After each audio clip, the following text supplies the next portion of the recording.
Topic of our discussion is trading account. What is trading account? Basically, financial statements are segregated into two parts. One is income statement, another is a balance sheet. And income statement can be further classified into two categories. One is trading account, another one is profit and loss account. तो trading account हम क्यों बनाते हैं? Trading account बनाने के पीछे हमारा एक ही मोटिव होता है, we want to know about the amount of gross profit और gross loss. What is gross profit? आपके माइंड में क्वेश्चन अराइज होगा, सर ग्रॉस प्रॉफिट होता क्या है? Excess of sales over the cost of goods sold is gross profit. और gross loss क्या होता है? Excess of cost of goods sold over sales. Cost of goods sold mean जो चीजें आपने बेची हैं, अगर उनकी कॉस्ट ज्यादा है और नेट सेल्स की अमाउंट कम है, then it will be gross loss. लेकिन अगर नेट सेल्स की अमाउंट ज्यादा है और कॉस्ट ऑफ गुड्स सोल्ड की अमाउंट कम है, then it will be gross profit. अब बेसिकली जो हम ट्रेडिंग अकाउंट बनाते हैं, ये सबसे पहली स्टेज है फाइनेंशियल स्टेटमेंट बनाने में. फाइनेंशियल स्टेटमेंट जो ग्रॉस प्रॉफिट या ग्रॉस लॉस को शो करती है, that is termed as trading account. Trading account जो है basically it is based on the matching concept. Matching concept क्या कहता था? एक पर्टिकुलर ईयर के रेवेन्यू को पर्टिकुलर ईयर की कॉस्ट के साथ हम मैच करते हैं. इनका डिफरेंस जो होगा, either will be the gross profit और ग्रॉस लॉस. कई बार ऐसा भी हो सकता है neither gross profit nor gross loss, mean दोनों चीजें इक्वल होती हैं. अब इस क्वेश्चन में हम लोग कैसे हम इस क्वेश्चन का फॉर्मेट क्या है, सबसे पहले हम लोग ये देख के पढ़ेंगे. आप ये देखिए, जब हम ट्रेडिंग अकाउंट बनाते हैं, हम लिखते हैं ट्रेडिंग अकाउंट ऑफ जिस कंपनी का बनाना है फॉर द ईयर एंडेड कब का है. अब देखिए इसकी दो साइड्स हैं, one is debit side and other is credit side. यहाँ आता है नेट सेल्स. अब आपके माइंड में क्वेश्चन आ रहा होगा, सर नेट सेल्स क्या होती है? Net sales mean cash sale plus credit sales minus sales return. Sales return का दूसरा नाम जो होता है वो रिटर्न इनवर्ड होता है.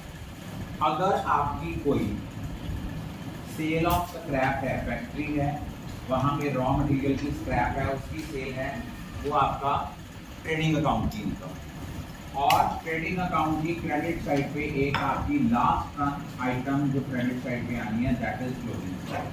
क्लोजिंग स्टॉक जो होता है, इसको हम वैल्यू करते हैं कॉस्ट प्राइस और market price which ever is है, जो कि कंजर्वेटिज्म कंसेप्ट या प्रूडेंस कंसेप्ट कहता है, do not anticipate profit and provide for all possible losses. अब डेबिट साइड पे हमारे पास क्या आना है?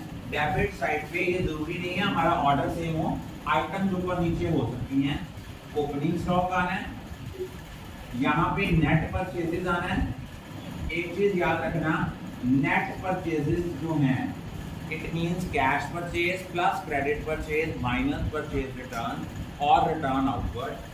और अगर कोई गुड्स जो आपने एज सैंपल दी हैं, ये भी माइनस होनी है. गुड्स डिस्ट्रॉयड बाय फायर हैं, ये भी माइनस होनी है. अगर आपने गुड्स गिवन एज चैरिटी दी हैं, ये भी माइनस होनी है. अगर गुड्स विड्रॉन बाय प्रोप्राइटर है, अगर एक ऑनर खुद अपने पर्पस के लिए गुड्स विड्रॉ करता है, तो इसको भी हमने क्या करना है? माइनस करना है. और यहाँ पे एक हमने शो करने हैं,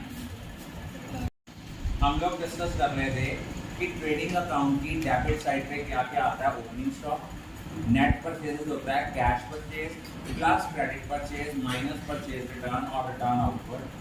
उनमें से जो गुड्स गिवन एज सैंपल्स हैं, गुड्स डिस्ट्रॉयड बाय फायर हैं, गुड्स गिवन एज चैरिटी है, गुड्स विड्रॉन बाय प्रोप्राइटर, ये माइनस होंगी. और डायरेक्ट एक्सपेंसेस माइनस होंगी. अब डायरेक्ट एक्सपेंसेस क्या होते हैं?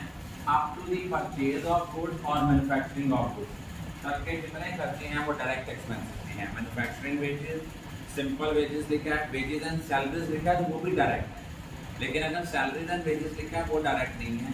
Carriage, carriage inward, carriage on purchase, import duty on raw material, ये सारे हमारे डायरेक्ट एक्सपेंसेस हैं.